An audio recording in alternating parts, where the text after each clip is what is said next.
بسم اللہ الرحمن الرحیم۔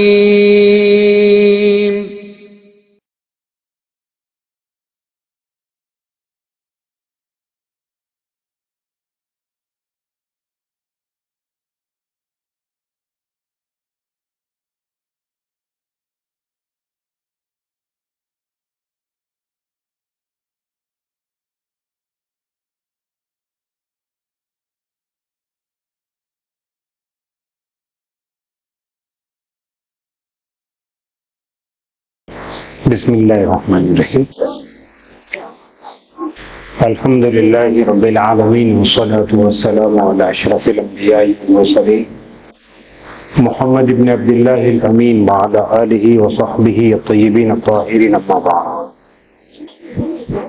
قال اللہ عز وجل فی القرآن المجید، اعوذ باللہ من الشیطان الرجیم، بسم اللہ الرحمن الرحیم۔ کنتم خیر امۃ اخرجت للناس تأمرون بالمعروف وتنہون عن المنکر وتؤمنون باللہ۔ وقال تعالی واتقوا فتنة لا تصيبن الذین ظلموا منکم خاصۃ واعلموا ان اللہ شدید العقاب، صدق اللہ العظیم۔ وقال النبی صلی اللہ تعالی علیہ وسلم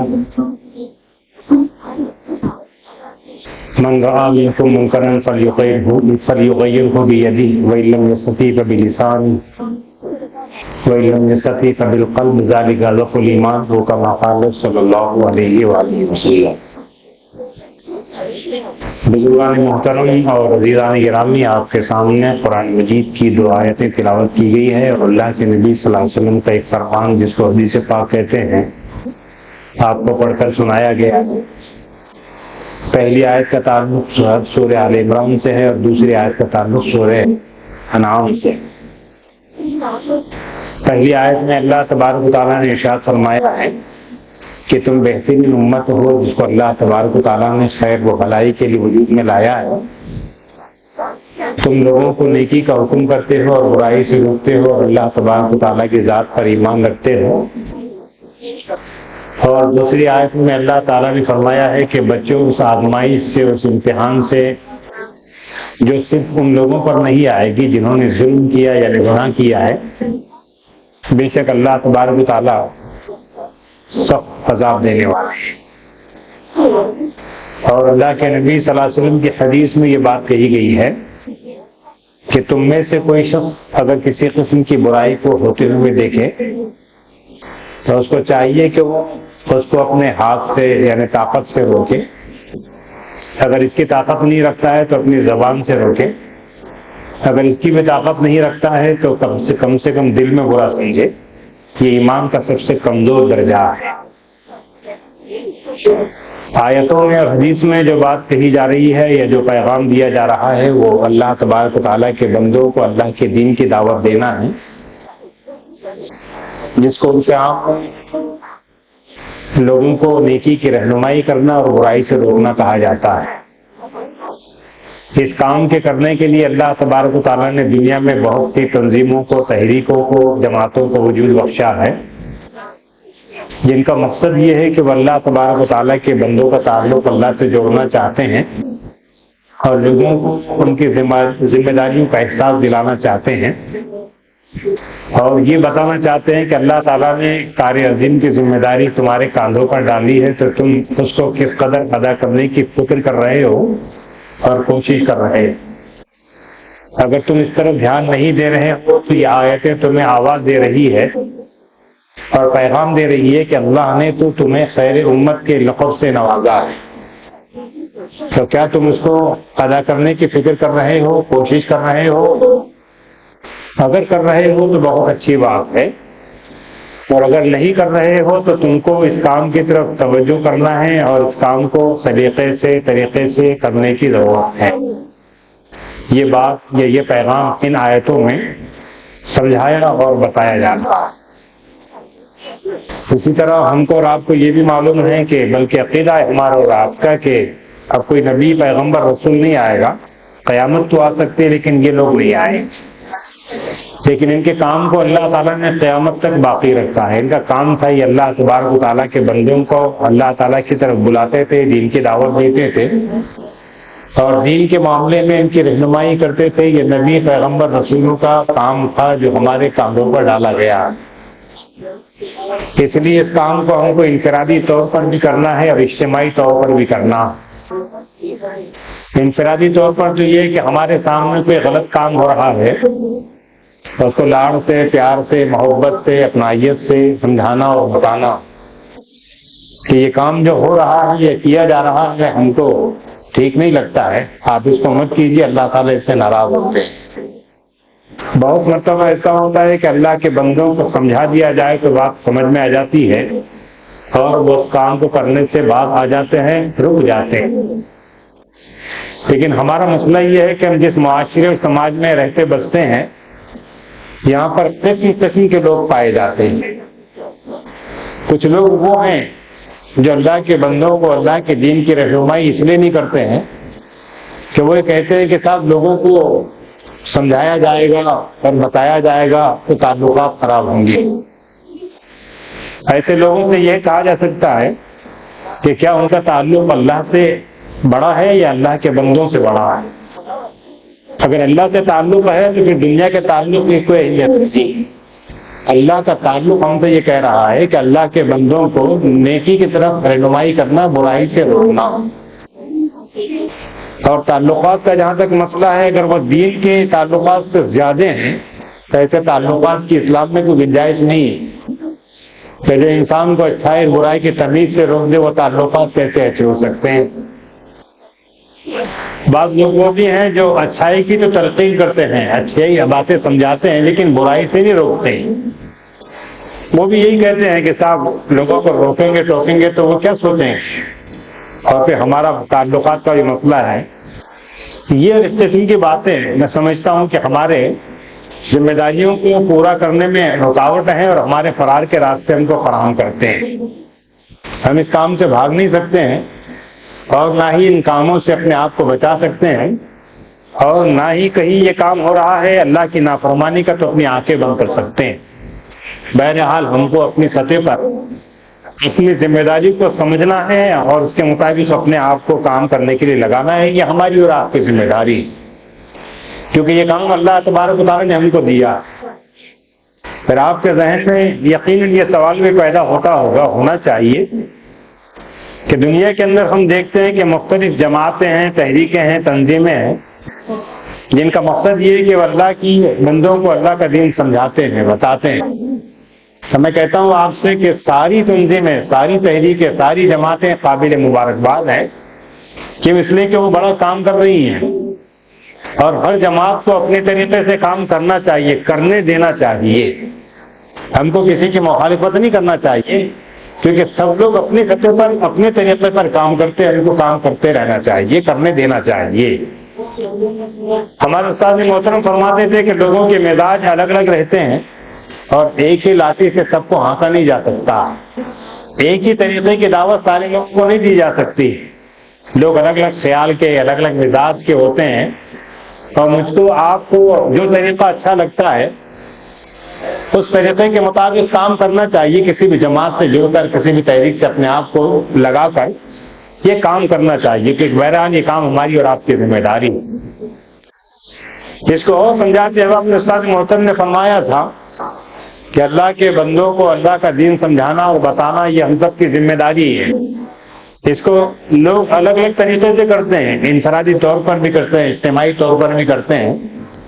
انفرادی طور پر تو یہ ہے کہ ہمارے اور آپ کے سامنے 24 گھنٹے میں کوئی غلط کام ہو رہا ہے تو طاقت سے روکنا، قوت سے جا کر سمجھانا اور بتانا یہ ہماری ذمہ داری ہے. اگر یہ نہیں کر سکتے ہیں تو کم سے کم پیار سے، لاڑ سے، محبت سے، اپنائیت سے سمجھائیں. اور یہ بھی نہیں کر سکتے ہیں تو کم سے کم دل میں برا سمجھ کے وہاں سے ہٹ جائیں، کیونکہ کم سے کم یہ سمجھا جائے گا کہ آپ کی شرکت نہ کرنے کی وجہ سے آپ اس کام میں شامل نہیں ہیں. لیکن اجتماعی طور پر مسئلہ یہ ہے، ایک عام آدمی یہ سوچتا ہے کہ جب کام ایک ہی ہے تو الگ الگ جماعتیں کیوں ہیں، الگ الگ تحریکیں کیوں ہیں، الگ الگ تنظیمیں کیوں ہیں؟ اس بات کو سمجھانے کے لیے ہمارے استاد نے ایک مثال دی تھی اور سمجھایا تھا کہ مثال کے طور پر کچھ لوگوں کو بمبئی جانا، تو کچھ لوگ پلین سے جاتے ہیں، کچھ ٹرین سے جاتے ہیں، کچھ بس سے جاتے ہیں، کوئی 4 ویلر سے جاتا ہے۔ جانے کے ذرائع الگ الگ ہیں، جانا سب کو ایک جگہ ہے، مقصد ہمارا ایک ہی ہے، طریقے الگ الگ ہیں۔ اس لیے ساری جماعتوں کو اپنے اپنے طریقے سے کام کرنے دینا چاہیے، ہم کو ان کا تعاون کرنا چاہیے، یہ بات ہمیں اور آپ کو ذہن میں بٹھانا چاہیے۔ کیوں؟ اس لیے کہ ہم کو یہ ذمہ داری اللہ تبارک و تعالیٰ نے دی ہے کہ ہم اللہ کے بندوں کو اللہ کا دین سمجھائیں اور بتائیں۔ قرآن کہہ رہا ہے کہ کنتم خیر امۃ اخرجت للناس تأمرون بالمعروف وتنہون عن المنکر وتؤمنون باللہ، کہ تم وہ بہترین امت ہو جسے اللہ نے اس لیے نکالا ہے، بھیجا ہے، پیدا فرمایا ہے کہ تم لوگوں کو نیکی کا حکم کرتے ہو، برائی سے روکتے ہو، اور اللہ تبارک و تعالیٰ کے اوپر مکمل ایمان رکھتے ہو، کامل یقین رکھتے ہو۔ ظاہر ہے کہ جب ہم نے یہ سمجھ لیا ہے کہ ہم کو یہ کام کرنا ہے، بہرحال کرنا ہے، اس سے فرار نہیں ہے، تو کام کی اہمیت کو بھی سمجھنا ہے اور کام کرنے کے طریقے کو بھی جاننا۔ کام کرنے کے طریقے کو جاننا چاہتے ہیں تو کسی بھی جماعت سے اٹیچ ہو کر آپ اپنا کام کیجیے اور دوسروں کو دوسروں کا کام کرنے دیجیے، اور اگر طریقے سے کرنا چاہتے ہیں تو اپنا وقت اس کے اندر لگائیے اور علماء سے پوچھیے کہ یہ کام کیسے کیا جا سکتا ہے۔ یہ بھی کرنے کے طریقے ہیں، مختلف طریقے سے اس کام کو انجام دیا جا سکتا۔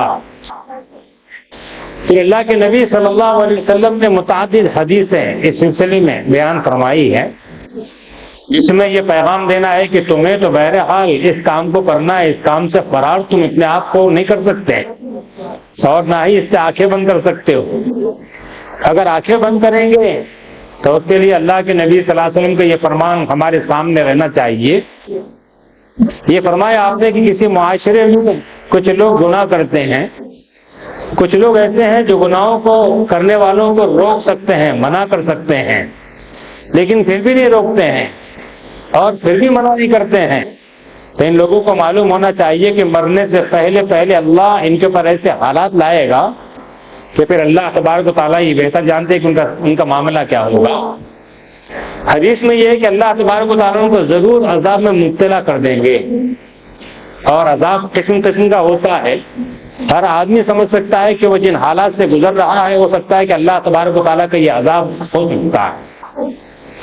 اس لیے کہیں نہ کہیں ہمیں اور آپ کو یہ پیغام دیا جا رہا ہے کہ اگر ہمارے سامنے کوئی گناہ ہو رہا ہے اور ہم اس کو روک سکتے ہیں پھر بھی نہیں روکتے، تو ہمیں یہ معلوم ہونا چاہیے کہ مرنے سے پہلے اس کی سزا ملنی ہے۔ اگر اس سزا سے بچنا چاہتے ہیں اور اپنے آپ کو محفوظ رکھنا چاہتے ہیں تو خدا کے لیے خدا کے بندوں کو برے کام کرنے سے روکیے، ان کو نیکی کا حکم کیجیے، یہ ہماری اور آپ کی ذمہ داری۔ اور جہاں تک اللہ تبارک و تعالیٰ کے عفو و درگزر کا معاملہ ہے، معاف کرنے کا معاملہ ہے، اللہ کا معاملہ تو یہ ہے کہ بندہ گناہ کرتا ہے پھر اللہ کی طرف پلٹ کر آتا ہے تو اللہ اس کے سارے گناہوں کو معاف فرما دیتے ہیں۔ قرآن کہہ رہا ہے کہ قل یا عبادی الذین اسرفوا علی انفسہم لا تقنطوا من رحمت اللہ ان اللہ یغفر الذنوب جميعا انہ هو الغفور الرحیم، جس کا مطلب یہ ہے کہ اے پیغمبر صلی اللہ علیہ وسلم آپ فرما دیجئے، آپ کہہ دیجئے کہ میرے جن بندوں نے گناہوں کے ذریعے سے اپنے اوپر ظلم کیا ہے وہ اللہ تعالیٰ کی رحمت سے ہرگز مایوس اور نا امید نہ ہو۔ اللہ وہ ہیں جو بندوں کے سارے گناہوں کو معاف فرما دیتے ہیں، اللہ یہ ہے جو گناہوں کے معاف کرنے کا اختیار رکھتے ہیں۔ یہ آیت ہم سے کہہ رہی ہے کہ مثال کے طور پر ہماری زندگی 25، 30، 40، 50 سال گزر گئی ہے اور ہم نے اپنے اس فرض منصبی کی طرف توجہ نہیں کی ہے، اپنے اس کام کو کیا نہیں ہے، ہمیں معلوم بھی نہیں تھا۔ تو آج بھی موقع ہے ہمارے پاس کہ ہم اللہ تعالیٰ کی بارگاہ میں ہاتھ اٹھا کر دعا کریں کہ اللہ ہم سے بڑی کوتاہی ہوئی ہے، ہم سے بڑی غلطی ہوئی ہے۔ اول تو ہمیں اپنی ذمہ داری کا احساس نہیں تھا، پتہ ہی نہیں تھا کہ ہمارا کام کیا۔ اللہ تو معاف فرما، اور ہم آپ کے گھر میں بیٹھ کر اللہ آپ سے وعدہ کرتے ہیں کہ انشاءاللہ مرتے دم تک اس ذمہ داری کو انفرادی یا اجتماعی طور پر کرنے کی کوشش کریں گے انشاءاللہ۔ تو یقین جانیے کہ اللہ تعالیٰ کی رحمت بھی ساتھ میں آ جائے گی، اور جس کے ساتھ اللہ کی رحمت ہو جائے وہ سارے مارے کے سر کر سکتا ہے، سارے مسائل اس کے حل ہو جاتے ہیں۔ اس لیے ہمیں اس کام کو کرنا ہے، اس کام کی طرف توجہ دینا ہے اور اس کام کو توجہ کے ساتھ کرنا ہے۔ دوسری حدیث میں اللہ کے نبی صلی اللہ علیہ وسلم نے ارشاد فرمایا ہے کہ قسم خدا کی تم ضرور لوگوں کو نیکی کا حکم کرتے رہو اور تم لوگوں کو ضرور برائیوں سے روکتے رہو۔ اگر تم ایسا نہیں کرو گے تو اللہ تعالیٰ تم پر ایسے حالات لائے گا، تم کو ایسے مسائل میں گرفتار کر دے گا کہ تم ہاتھ اٹھا اٹھا کر دعا کرو گے کہ اللہ ان حالات سے ہم کو محفوظ فرما بچاؤ، تو اللہ تعالیٰ نہ تمہاری دعاؤں کو سنیں گے نہ قبول فرمائیں گے۔ یہ اللہ کے نبی صلی اللہ علیہ وسلم کا فرمان جو ہم سے کہہ رہا ہے کہ تمہیں تو بہرحال اپنی ذمہ داری کو پورا کرنا ہے، تمہیں تو بہرحال اپنے کاموں کی طرف توجہ دینا ہے، اور کام یہ ہے کہ اللہ تبارک و تعالیٰ کے بندوں کی رہنمائی کی جائے دین کی طرف اور ان کو گناہوں سے روکا جائے، منع کیا جائے۔ آج معاشرے میں یہاں سے وہاں تک جو مسائل ہم کو نظر آتے ہیں گناہوں کے اعتبار سے، نافرمانی کے اعتبار سے، کہیں نہ کہیں ہمارے روکنے اور نہ ٹوکنے کی وجہ سے، اگر ہم لوگوں کو روکتے ٹوکتے تو کہیں نہ کہیں وہ رکتے، شرماتے، ڈرتے، لیکن ان کو کوئی ڈر ہی نہیں ہے۔ وہ یہ سوچتے ہیں کہ صاحب کون روکنے والا ہے، کون ٹوکنے والا ہے، کون بولنے والا ہے۔ خود ہمارا حال یہ ہے کہ ہم خواب غفلت میں ہیں، خواب خرگوش میں رہتے ہیں کہ صاحب وہ جانے، ان کا کام جانے، مجھے کیا کرنا ہے۔ تو یہ اللہ تعالیٰ کو پسند نہیں ہے کہ آپ اپنی ہی زندگی میں مگن رہیں اور آپ کے اور ہمارے سامنے خدا کی نافرمانی ہوتی رہے اور اللہ تبارک و تعالیٰ کے بندے گناہ کرتے رہیں، اور ہماری غیرت ایمانی ہم کو اس بات پر آمادہ نہ کرے کہ ہم ان کو جا کر روکے اور ٹوکے اور منع کریں۔ بہت سے مسائل میں جانے کی ضرورت نہیں ہے۔ آج ہمارے معاشرے میں شادی کے عنوان سے، شادی کے موقع پر جو ناچ گانے ہوتے ہیں، اللہ کی پناہ، اللہ تعالیٰ کا معاملہ تو ایسا ہے کہ اگر اللہ تعالیٰ عذاب میں مبتلا کرنا چاہے تو اللہ کو روکنے والا کوئی نہیں ہے، لیکن ہمیں قربان جانا چاہیے محمد رسول اللہ صلی اللہ علیہ وسلم پر کہ آپ نے دعا فرمائی کہ اللہ میری امت کو اچانک عذاب میں گرفتار نہ فرما۔ آپ کی دعاؤں کی وجہ سے ہم بچے ہوئے، ورنہ ہمارا پتہ نہیں کیا حال ہوتا۔ تو ہمارے معاشرے میں جو ناچ گانا ہے، جو ناچ گانا چل رہا ہے، اس کی طرف ہم کو آپ کو توجہ دینا۔ اللہ کے نبی صلی اللہ علیہ وسلم فرماتے ہیں کہ انما بعثت بکسر المزامیر، آپ فرماتے ہیں کہ میں تو گانے بجانے کی چیزوں کو توڑ پھوڑ کر دفن کرنے کے لیے بھیجا گیا ہوں، اور آپ کا امتی اس کے سامنے ناچ رہا ہے، اس کے سامنے گا رہا ہے، اس کو بجا رہا ہے اور اپنے معاشرے میں اس کو عام کر رہا ہے۔ یہ ہماری ڈھٹائی اور بےغیرتی کا عالم ہو گیا۔ ظاہر ہے کہ ہمیں اس طرح توجہ دینا ہے۔ ہم اپنے معاشرے میں کوئی مقام رکھتے ہیں، اس میں کوئی مرتبہ حاصل ہے، تو اس مقام اور مرتبے کا لحاظ کرتے ہوئے اپنے سے چھوٹے لوگوں کو جن کے اوپر ہماری بات کا اثر ہو سکتا ہے ان کو جا کر سمجھانا چاہیے، بتانا چاہیے کہ بہرحال اللہ تعالیٰ ان باتوں کو پسند نہیں کرتے ہیں، اور اللہ تبارک و تعالیٰ جب دستی کھینچتے ہیں تو پھر اللہ تبارک و تعالیٰ سارے مسائل جیسے کہ ویسے حل کر دیتے ہیں۔ تو ہمیں بہرحال اس طرف توجہ دینا۔ اور قرآن مجید کی وہ دوسری آیت جس میں یہ فرمایا اللہ تعالیٰ نے کہ وَاتَّقُوا فِتْنَةً لَا تُصِيبَنَّ الَّذِينَ ظَلَمُوا مِنْكُمْ خَاصَّةً وَاعْلَمُوا أَنَّ اللَّهَ شَدِيدُ الْعِقَابِ، جس کا مطلب یہ ہے کہ ڈرو اس فتنے سے، آزمائش سے، اس امتحان سے جو صرف ان لوگوں پر نہیں آنے والی ہے جو گناہ گار ہیں، جو ظالم ہیں، بلکہ جب اللہ تبارک و تعالیٰ رسی کھینچیں گے، جب اللہ تبارک و تعالیٰ پیسنے پر آ جائیں گے تو سارے لوگوں کو پیس کے رکھ دیں گے، سارے لوگوں کو مزہ چکا کے رکھیں گے۔ قرآن کہہ رہا تو ہمیں اپنے معاشرے پر رحم کرنا، اپنے معاشرے کے حالات پر ہمیں اور آپ کو سر جوڑ کر بیٹھنا، اور یہ دیکھنا ہے کہ ان کو گناہوں سے کیسے روکا جا سکتا ہے، ان کو اپنی ذمہ داریوں کا احساس کیسے دلایا جا سکتا۔ یقین جانیے کہ سر جوڑ کر بیٹھیں گے اور اپنی ذمہ داری کا احساس کریں گے تو کہیں نہ کہیں ہمیں اور آپ کو ہمارا ضمیر آواز دے رہا ہوگا اور یہ کہہ رہا ہوگا کہ اگر تم نے اپنے کام کو ادا کرنے کی، کام کو کرنے کی فکر کی تو اللہ تعالیٰ اسباب بھی پیدا فرمائیں گے انشاءاللہ۔ تو ہمیں توجہ دینا اس بات کے لیے کہ صاحب اللہ تبارک و تعالیٰ کے بندے نیکی کرتے رہیں، ان کو نیکی کا حکم کرنا ہے، وہ برائی سے رکتے رہیں، ان کو برائی کی طرف فرمائے، برائی سے ان کو منع کرنا ہے، برائی سے ان کو روکنا۔ پھر ایک حدیث میں اللہ کے نبی صلی اللہ علیہ وسلم نے بڑی عجیب بات بیان فرمائی ہے۔ وہ بات ہم کو اور آپ کو اس طور پر عرض کر رہی ہے کہ اللہ تبارک و تعالیٰ نے ایک بستی کو ہلاک اور برباد کرنے کا حکم دے دیا، کہ فلاں بستی کو جا کر ہلاک و برباد کرنا، الٹ پلٹ کر رکھ دینا۔ تو فرشتے جبرائیل نے اللہ تعالیٰ سے عرض کیا کہ اللہ، اس بستی میں آپ کا ایک بندہ ایسا بھی رہتا جس نے پلک جھپکنے کے برابر کوئی گناہ کا کام نہیں کیا ہے، تو آیا اس کو بچا لیا جائے یا اس کو ہلاک کر دیا جائے؟ اللہ تبارک و تعالیٰ نے، جن کو پہلے سے علم تھا اس بات کا، فرشتے جبرائیل کے کہنے کے بعد آپ نے جو جواب ارشاد فرمایا اللہ تبارک و تعالیٰ نے، وہ سننے کے لائق، اور ہمیں وہ جھنجھوڑ رہا ہے آواز، وہ جواب ہم سے کہہ رہا ہے کہ دیکھو اللہ تبارک و تعالیٰ کا معاملہ اس معاملے میں کتنا سخت ہے۔ اللہ نے فرمایا کہ جب تم ہلاک کرنے کے لیے جانا اس بستی میں، تو سب سے پہلے اس آدمی کو ہلاک کرنا، سب سے پہلے اس آدمی کو برباد کرنا۔ کیوں؟ اس کے سامنے ہمارے احکام توڑے جاتے رہے، ہماری نافرمانی ہوتی رہی، لیکن اس کی بے غیرتی کا عالم یہ تھا کہ اس کے چہرے پر، اس کے ماتھے پر شکن آتی تھی، اور نہ ہی یہ لوگوں کو روکنے اور ٹوکنے کی کوشش کرتا تھا، اس لیے پہلے اس کو ہلاک کرنا۔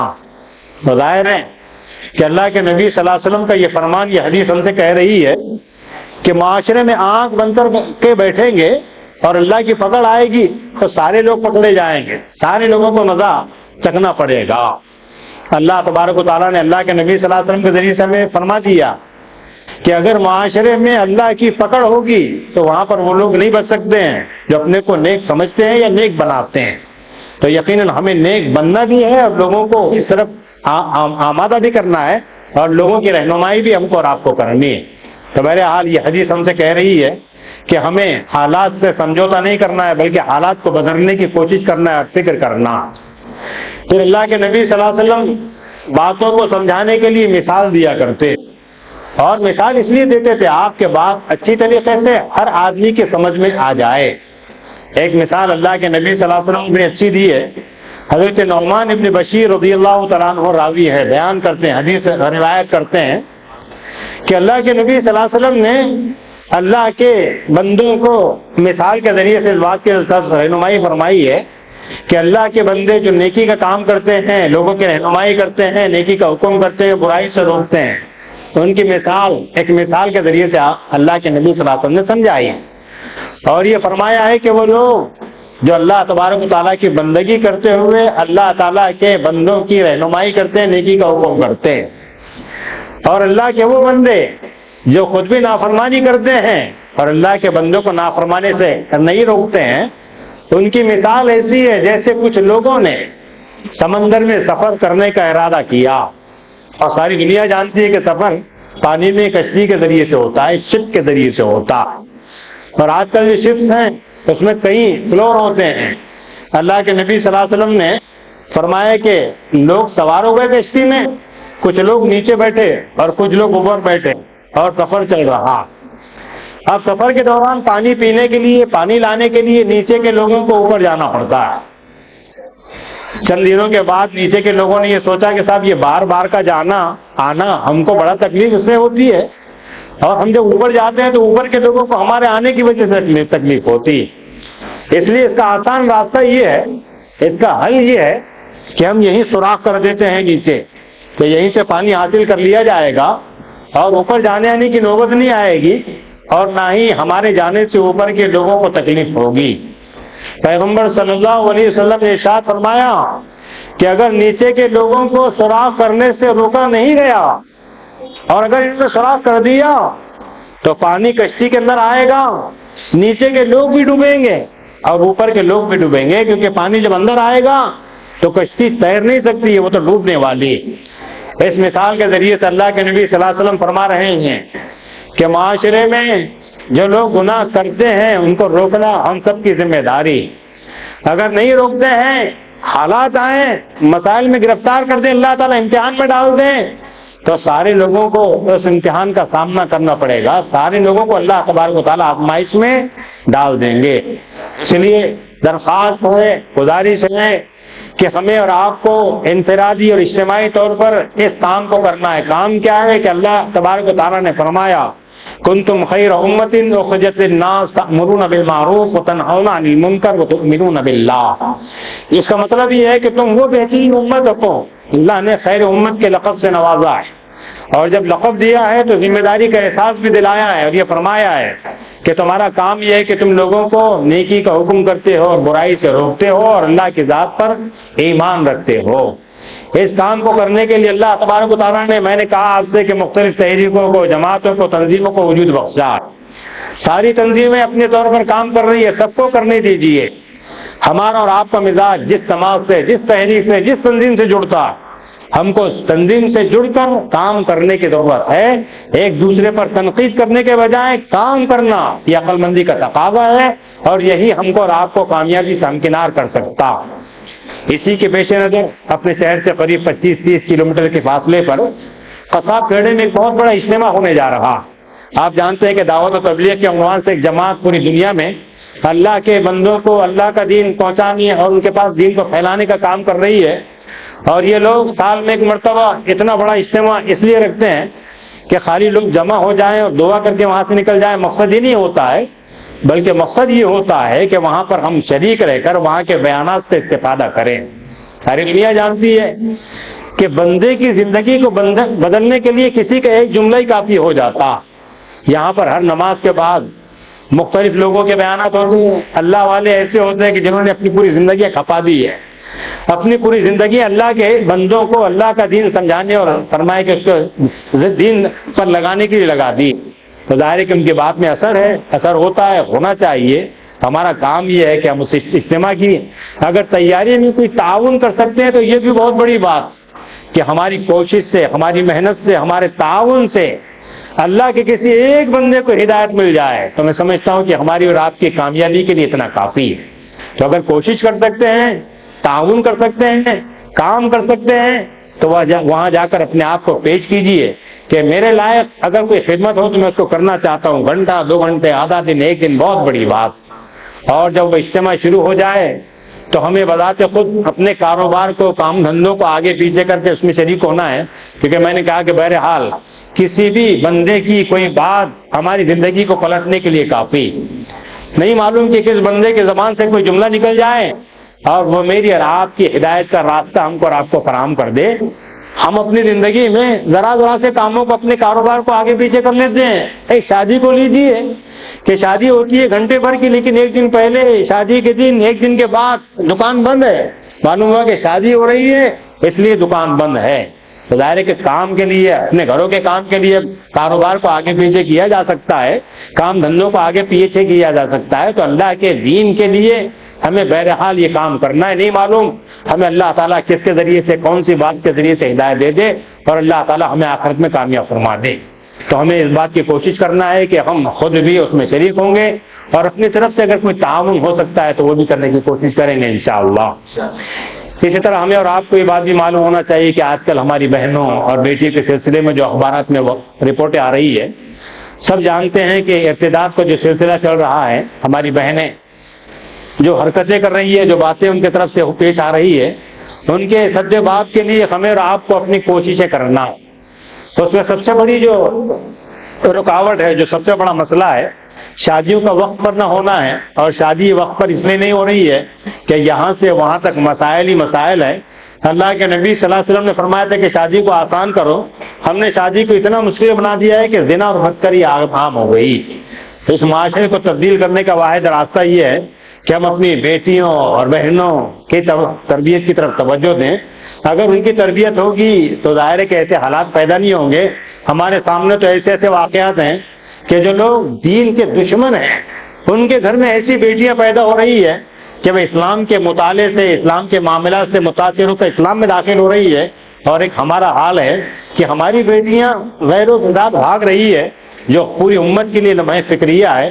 اور اس بات کی طرف توجہ دلانے کے لیے بات کہی جا رہی ہے کہ بہرحال ہمیں اپنے معاشرے کی بہنوں اور بیٹیوں کی تربیت کی طرف توجہ دینا ہے۔ اور اس میں سب سے بڑی چیز جو رکاوٹ میں کہتا ہوں آپ سے، ان کا شادیوں وقت پر نہ ہونا ہے۔ اور یہ شادیاں وقت میں اس لیے نہیں ہو رہی کہ مسائل میں ہم نے اپنے آپ کو گرفتار کر لیا ہے۔ شادی جتنی سادی ہوگی اتنی برکت کے اعتبار سے ہوگی، اس لیے ہمیں اس طرف توجہ دینا ہے۔ اللہ تعالیٰ ہمیں سے کرنے کی توفیق عطا فرمائے۔ وآخر دعوانا الحمدللہ رب العالمین۔ ایک اعلان آپ کے سامنے یہ کرنا ہے کہ جس مسجد میں آپ تشریف فرما ہے، اس مسجد کو ویلفیئر کاموں کا بہت بڑا مرکز کہا جاتا ہے۔ اس میں انجام دیے جانے والے کاموں کو ہی اگر گنا دیا جائے تو کافی وقت لگے گا۔ صرف آپ سے یہ کہنا ہے کہ جہاں یہ ویلفیئر کاموں کا ایک بہت بڑا مرکز ہے، وہیں پر آپ کو ہمیں اس بات کا علم ہے، پتہ ہے کہ ویلفیئر کے کاموں کو انجام دینے کے لیے کافی صرفہ چاہیے ہوتا ہے، اور یہ آپ حضرات کے تعاون سے ہی پورا ہوتا ہے جو یہاں پر جمع کیا جاتا ہے۔ مجھے بتایا گیا ہے کہ ان کے پاس نہ کوئی سفیر ہے اور نہ ہی کوئی ایسا انتظام ہے کہ باہر سے وصولی کی جائے، تو یہیں پر جو جمع ہو جاتا ہے اس پر بہت سارے کام کیے جاتے ہیں۔ میرے نزدیک جو سب سے بڑا کام ہے، جو سب سے زیادہ فائدہ مند ہے، وہ یہ ہے کہ اورنگ آباد کے تقریباً 10 سے 15 دواخانوں کے اندر مریضوں کو، ان کے ریلیٹیوز کو 2 وقت کا کھانا پہنچایا جاتا ہے، پکا کر باضابطہ کھلایا جاتا ہے۔ میں کہتا ہوں آپ سے کہ اللہ ہماری زندگی میں ایسا وقت کبھی نہ لائے کہ ہمیں اپنے مقام سے دوسرے مقام پر جانے کی نوبت آ جائے علاج کے لیے۔ ہمیں وہاں پر احساس ہوگا کہ کتنی پریشانیوں کا سامنا کرنا پڑتا ہے۔ اللہ تعالیٰ ان کو جزائے خیر عطا فرمائے کہ انہوں نے ہم سب کی طرف سے ایک ذمہ داری قبول کر لی کہ صاحب آپ ہمارا تعاون کیجئے، ہم یہ کام کرنے کے لیے تیار ہیں۔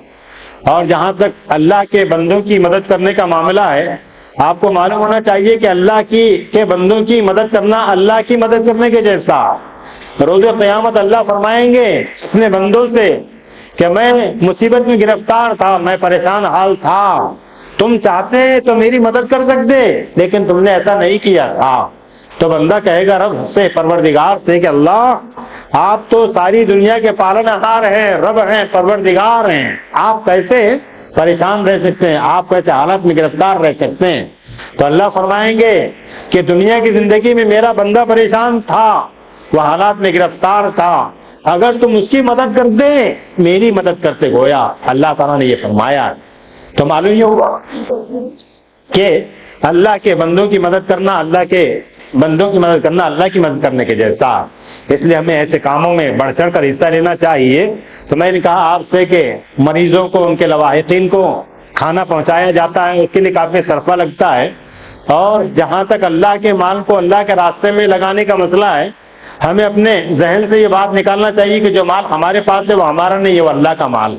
ہم اس کے ٹرسٹی ہیں، ذمہ دار ہیں، اور روز قیامت ضرور ہم سے پوچھا جائے گا کہ جو مال اللہ نے تم کو دیا تھا تو اس کو تم نے کہاں خرچ کیا، کیسے خرچ کیا۔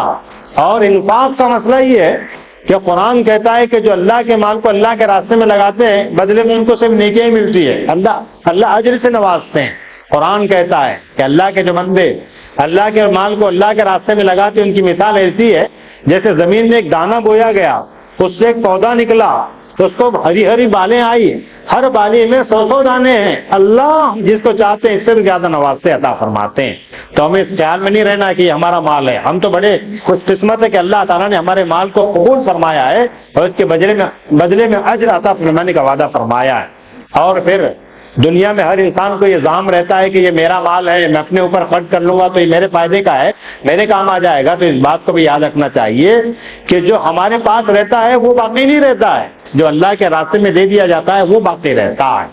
حضرت عائشہ صدیقہ رضی اللہ تعالیٰ عنہا سے اللہ کے نبی صلی اللہ علیہ وسلم نے ایک مرتبہ یہ فرمایا کہ میرا دل بکری کا گوشت کھانے کو چاہتا ہے۔ آپ کے خواہش پر بکری کا بچہ ذبح کیا گیا اور حضرت عائشہ نے اس کا اکثر حصہ، گوشت کا اکثر حصہ تقسیم کر دیا، بانٹ دیا، دے دیا۔ شام میں جب آپ تشریف لائے تو آپ نے پوچھا کہ عائشہ رضی اللہ تعالیٰ عنہا، ہم نے گوشت کے بارے میں خواہش کا اظہار کیا تھا، آپ نے کچھ کیا؟ حضرت عائشہ نے فرمایا کہ اللہ کے نبی صلی اللہ علیہ وسلم ایک بکری کا بچہ ذبح کیا گیا تھا جس کا سارا گوشت تقسیم کر دیا گیا ہے، تھوڑا سا ہم نے اپنے لیے بچا کے رکھا۔ اس پر اللہ کے نبی صلی اللہ علیہ وسلم فرمایا کہ عائشہ اگر تم یہ سمجھ رہی ہو کہ جو بچا لیا گیا ہے وہ بچ گیا ہے تو تمہیں معلوم ہونا چاہیے کہ جو بچا لیا گیا ہے وہ نہیں بچا ہے، بلکہ جو دے دیا گیا ہے وہ بچ گیا ہے۔ کیوں؟ اس لیے کہ وہ اللہ کے بندوں کے کام میں آ گیا ہے۔ تو حدیث کا مفہوم یہ ہے کہ ہم کو اور آپ کو یہ پیغام دیا جا رہا ہے کہ جو دے دیا گیا ہے وہ بچنے والا ہے۔